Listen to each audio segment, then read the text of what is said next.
the AFRICOM commander before the US Senate, your government responded firmly, denouncing unfounded accusations regarding Burkina Faso's sovereign choices. What do you say to those, especially in Washington, who continue to question the legitimacy of your current partnerships, particularly with Russia? And how do you intend to defend Burkina Faso's image on the international stage in the face of this kind of rhetoric? In any case, we are free to establish relations with whomever we choose. That is what independence means. So on this matter, they can continue to think whatever they want. As for us, we will go wherever we want, as long as the partnership can, in any case, be mutually beneficial for both parties. Regarding those remarks, as you mentioned, we protested through the Ministry of Foreign Affairs. That was one thing. But I don't know what happened with that general. There is still a problem. And I would perhaps like him to admit his mistake if he was sent, and to understand that this was not the right mission. If he was misled, he should say so publicly, or otherwise admit before the Senate that he was mistaken. Or also, if it was done with bad intentions, well, we will confront him as we should, because everything he said is a lie. And it's really shameful to see an adult lie, to see an adult, a general officer of a great army lie. This is very serious. First of all, he talked about Burkina's gold being used for what? For us, to protect ourselves and all that. First, it's Burkina's gold, it's not his gold. That's the first thing. What business is it of his? It's none of his business. It's Burkina's gold. It doesn't concern him.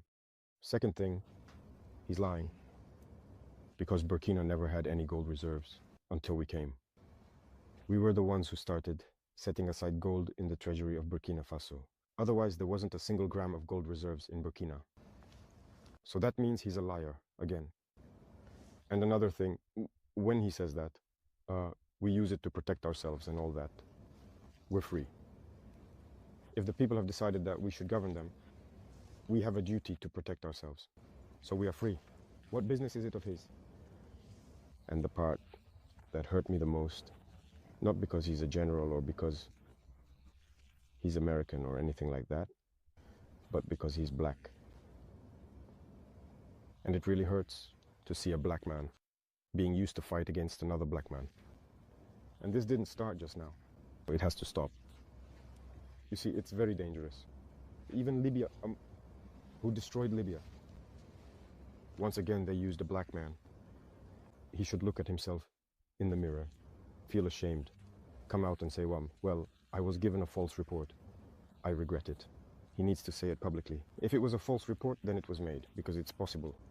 It's possible that he was given a false report, that he should come out with it, because as you saw, when I take another neighbor, again, as I say among us, Black, the Ivorian Minister of Defense, who goes around, travels to Turkey, meets the Turkish Minister of Defense, and tells him, you shouldn't sell us weapons. You see how much that hurts. When it's a black person who behaves like that, it really hurts. Did we make a false report? Let him come out and deny it. If he was sent to create a problem in Burkina, as they are used to doing, be used to fight against black people. Every time it's the same thing. It's always the same. And that's what we deplore. And it really hurt us to see that it was a black person making these statements. It's true that they may regret it through various channels. They're trying to make up for it. Now that it was said publicly, it needs to be made right publicly. That's how it is for us. We're no longer engaging in diplomatic hypocrisy, as we like to say.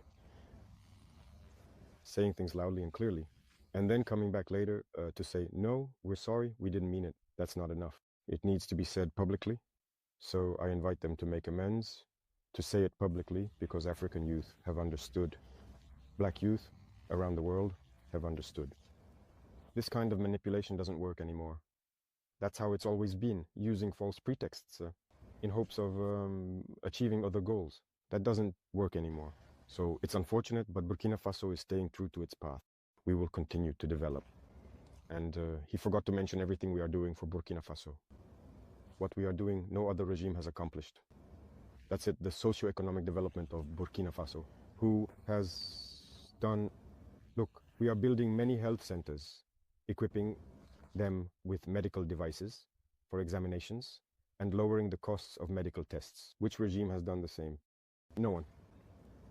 We are taking action in agriculture, plowing farmers' fields for free. Our production is increasing and everything. Who has done that? No one. The army. We are creating a new army, and the Burkinabe army has never been as well and staffed and equipped as it is now. Who has done that? No regime. When it comes to employment, no regime has created as many jobs as we have. Industrialization. Maybe that's what bothers them. That's what they want to stop. So they have to make up lies. In any case, I invite them to rethink their approach. That's what I can say. It's a big lie, and it's unfortunate.